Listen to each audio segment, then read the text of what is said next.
It is an exciting time of year right now. It's almost drift season again, and so we are prepping the car. Mechanically, it's ready to roll pretty much, but cosmetically, there are some things that we're going to do this year to make it look a whole lot better and be a lot more presentable. Planning to do a lot of ride-along events and demo events, so it needs to be set up, to look good and be attractive. So, for that purpose, what we're going to do today is can't really do much about this wavy dented quarter panel, but what we can do very easily is get rid of this completely banged up door and put another one on there that we can then go bang up some more. So we're going to talk about how to remove and replace the door today, the rear passenger door on an E46 BMW. This is a 325i, but the process is going to be the same for all of them. We'll talk about two different ways to do it. For the purposes of mine today, my replacement door does not have any hinges, so we're gonna remove the hinges, or remove the other door off the hinges. You can also do it while leaving the hinges intact, which is probably the slightly easier way to do it, but we'll go through everything and get the camera set up and show you how this works. You don't need many tools for this project. I'm gonna use a 13 millimeter wrench to get to two of the bolts. I'm going to use a 13 millimeter socket, maybe use the extension to get to two of the other bolts. And then we need an 8 millimeter to get to the bolt that's going to hold on the wiring harness. And then an E10 E-Torx wrench or E-Torx socket is going to be for the door stopper. So not too involved.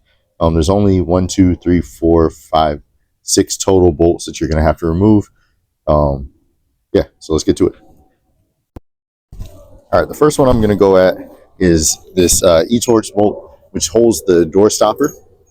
So it's going to allow me to open this door up hopefully a little bit wider, which will help me get to the bolt that I need to get to for the 8 millimeter that's on the wire harness.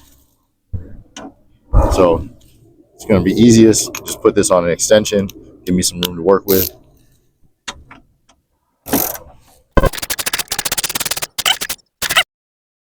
We're going to go for these top hinges right here and here. And those are two 13 millimeter bolts. And then I'm also going to break loose the bottom hinges. We're just going to use our ratcheting wrench, get those loose.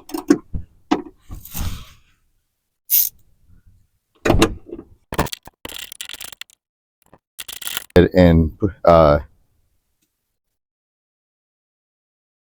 grab my impact and then get those top two off as well. Now I'm also going to go ahead and get my 8 millimeter socket ready. I decided not to go with a wrench because it is a little bit of a recessed bolt to get to.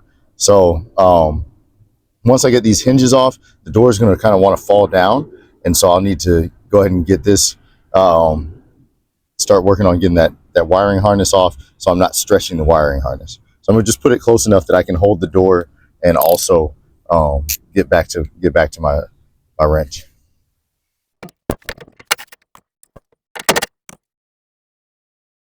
All right, so the door is now ready to come off the hinges.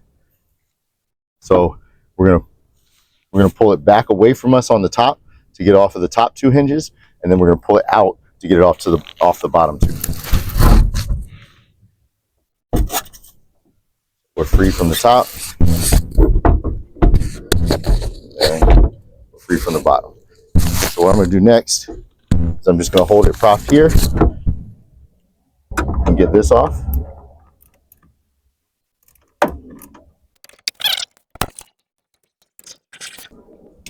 We got that out. So now we'll see if we can pull out that wiring harness. Here. Is there another? There we go. Now we got it down and out.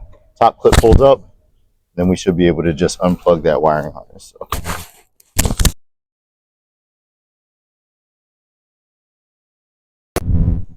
The new door is on there and it looks a whole lot better. Still, obviously, the quarter panel is what it is, but rid of a bunch of the dents. So we're going to take you through this real quick. To reinstall is definitely helpful to have a second set of hands to hold the weight of the door while you're trying to get everything lined up. Basically what we're going to do is, first things first, you're going to want to reinstall this bolt first before you have the door on there, because you need to be able to have the door open enough to get that wrench in there behind it. The second thing I did was I made sure that this was pushed far enough forward that as I lined these up, I wasn't having it run into the door frame here and cause a problem with me. So I had it pushed forward and not bolted in. And then I lined up the top 2 bolts first with this hinge, and then the bottom 2 bolts second with those hinges.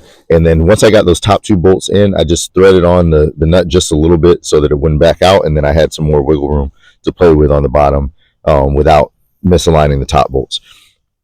Once I got that done, I went ahead and screwed in this E10, and then screwed these most of the way on, and screwed these most of the way on. And then the last step is you're going to need to align the door. So what I did was I just took my knee, I wedged it under the bottom of the door to kind of keep upward pressure on the door, and then I torqued everything down. That's it. Hopefully this has been helpful to you guys. I will see you on the next episode. Please like, comment, subscribe, anything you need. And there will be many more projects to come on this car as well as on the go-kart. And also we'll start up on the S13 soon. See you next time.